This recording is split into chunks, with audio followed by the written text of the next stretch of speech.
ایک صحابی عرض کرتے ہیں یا رسول اللہ میرا دل کرتے میں صدقہ کروں لیکن صدقے کے لیے میرے پاس کچھ نہیں. جب صدقے کے فضائل سنتا ہوں تو میرا دل کرتا ہے کہ میں بھی اللہ کی راہ میں دوں. تو میرے حضور نے فرمایا جب تم کما کے لا کے اپنی بیوی کے منہ میں رکھو گے وہ بھی صدقہ لکھا جائے گا تمہارے نام. تو کہاں بیوی کو پاؤں کا جوتا اور بستر کا کھیل سمجھا جاتا تھا اور کہاں بیوی کو یہ مقام ملا کہ اس کو کھلانے سے صدقے کا ثواب ملتا. تو رسول کریم صلی اللہ علیہ وآلہ وسلم نے بیوی کو مقام دیا ہر روپ کے اندر.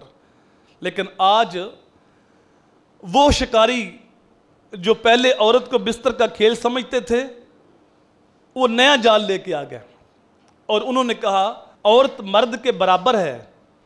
جس طرح مرد باہر کام کر سکتا ہے تو عورت کیوں نہیں کر سکتی.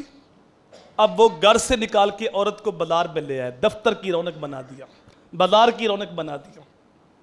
اور یہ بات عورت کی سمجھ میں نہ آئی کہ مجھے تو مقام دیا تو اسلام نے دیا, مجھے تو عزت دی ہے تو اسلام نے دی ہے. ایسا عقل پہ پردہ پڑا. عورت اگر گھر کے کام کاج کرتی ہے, شوہر کی خدمت کرتی ہے, بچوں کی دیکھ بھال کرتی ہے تو سمجھتے ہیں اس کے حقوق پہ ڈاکہ ہے.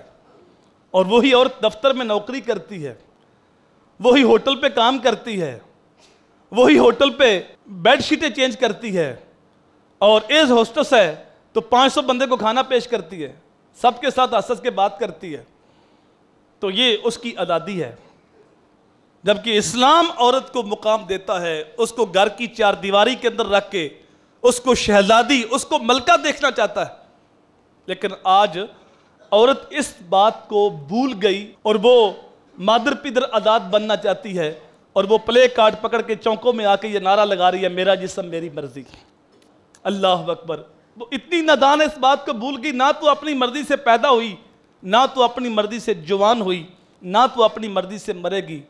پیدا بھی تو اللہ کی مرضی سے ہوئی ہے, جوان بھی تو اللہ کی مرضی سے ہوئی ہے اور موت بھی تجھے اللہ کی مرضی سے آئے گی. تو یہ جسم بھی اللہ کی امانت ہے تو مرضی بھی اللہ کی چلے گی. تو اللہ تعالیٰ نے مرد کی ذمہ داریاں الگ لگائی ہیں, عورت کی ذمہ داریاں الگ لگائی ہیں. عورت کی ذمہ داریاں امور خانہ میں ہیں, گھر کو سنبھال لے, اور مرد جو ہے وہ باہر کی ذمہ داریوں کو سنبھال لے. کاش اس بات کو سمجھنے کے لیے ہم تیار ہو جائیں اور اپنے گھر والوں کو یہ بات سمجھا سکیں.